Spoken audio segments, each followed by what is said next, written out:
Will all those opposed to the motion please say nay? Adopté. Carried.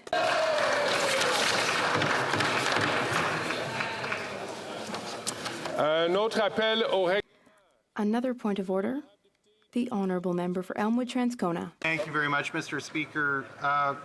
The rule book governing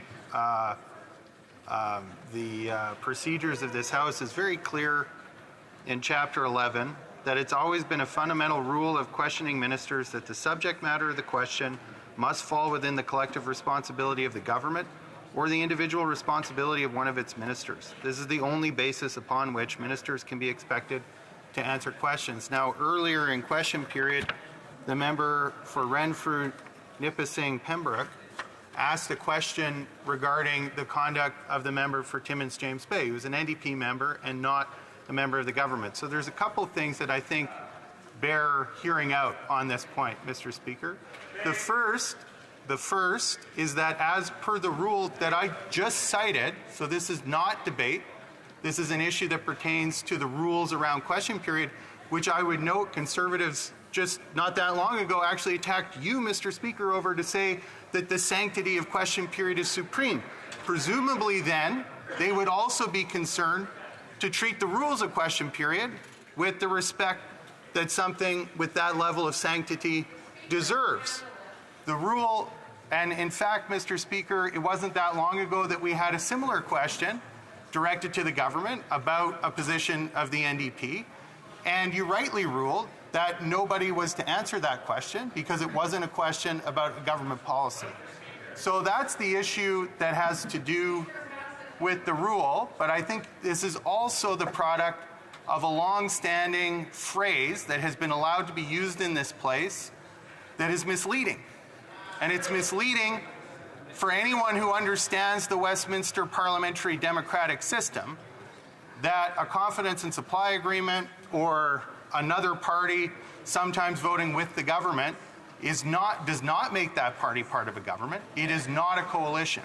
And I submit to you, Mr. Speaker, that the casual abuse of that misleading phrase in this place is now leading to members disregarding some of our important rules about question period and leading to disorder in the House. So I would also beseech you to consider the use of that phrase in this House, which is false, and to perhaps come back with a decision on that.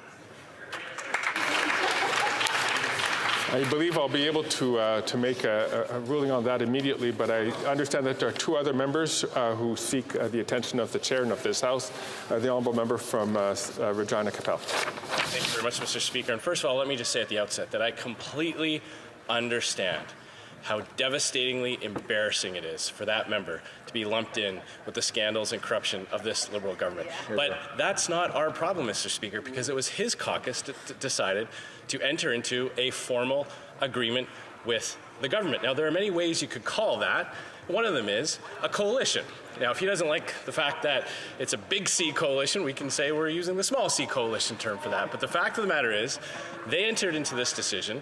They pledged to their Liberal partners that they would prop up this government no matter what, and they've been doing it.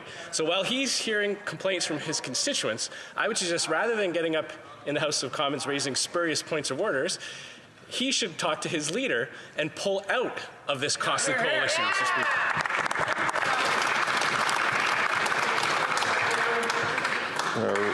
On the same point of order, I imagine it's a member from Kingston and the Islands. I would ask him to make sure that it is a point of order that can contribute to this debate. Notwithstanding the fact that the preceding intervention had absolutely nothing to do with the point of order, mine will.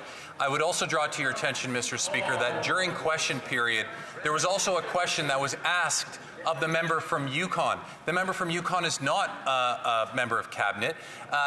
The questions, and I support the intervention by my NDP colleague, questions are supposed to be of the government regarding government business, and we're starting to see a trend away from that. So I really hope that you can intervene, Mr. Speaker, and I seek clarification.